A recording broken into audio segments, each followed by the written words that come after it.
पश्चिम बंगाल में विधानसभा चुनाव के बाद भी ममता बनर्जी की टेंशन खत्म नहीं हुई है। दीदी की मुख्यमंत्री की कुर्सी दांव पर लगी हुई है। टीएमसी और ममता बनर्जी राज्य में उपचुनाव को लेकर छटपटा रहे हैं, लेकिन चुनाव आयोग इतनी जल्दी उपचुनाव कराने के पक्ष में नहीं है। इसीलिए ममता और उनकी पार्टी की बेचैनी और बढ़ गई है। अब तक उपचुनाव को लेकर टीएमसी कई बार चुनाव आयोग से मिल चुका है, जबकि ममता खुद दिल्ली पहुंच प्रधानमंत्री से लेकर राष्ट्रपति से मिली हैं। लेकिन उसके बाद भी उपचुनाव पर कोई फैसला नहीं हुआ, तो अब टीएमसी का एक प्रतिनिधि मंडल फिर से चुनाव आयोग से मिला है। टीएमसी पिछले महीने भी चुनाव आयोग से मिला था, लेकिन कोई आश्वासन नहीं मिलने पर दोबारा मिला है।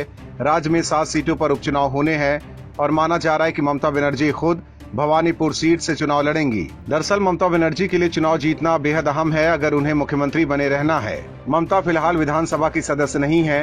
हाल ही में विधानसभा चुनाव में उन्होंने नंदीग्राम से चुनाव लड़ा था, लेकिन यहाँ उन्हें बीजेपी के शुभेंदु अधिकारी के हाथों हार झेलनी पड़ी थी। इसके बाद भी ममता ने राज्य के मुख्यमंत्री पद की शपथ ली। संविधान के मुताबिक अगर कोई व्यक्ति विधायक या सांसद नहीं है और वो मंत्री पद पर आसीन होता है, तो उसके लिए 6 महीने में विधानसभा या विधान परिषद या संसद के दोनों सदनों में से किसी एक सदन का सदस्य बनना अनिवार्य है। अगर मंत्री ऐसा नहीं कर पाता है तो 6 महीने बाद वो पद पर नहीं बना रह सकता। ममता बनर्जी को मुख्यमंत्री पद पर बने रहने के लिए 4 नवंबर तक विधायक बनना होगा। इसीलिए टीएमसी राज्य में उपचुनाव चाहती है, लेकिन बीजेपी चुनाव कराने के पक्ष में नहीं है और वो लगातार इसका विरोध कर रही है। और इसी वजह से ममता बनर्जी की टेंशन बढ़ती जा रही है। वहीं ममता को रोकने के लिए बीजेपी के पास उत्तराखंड का बहाना भी है।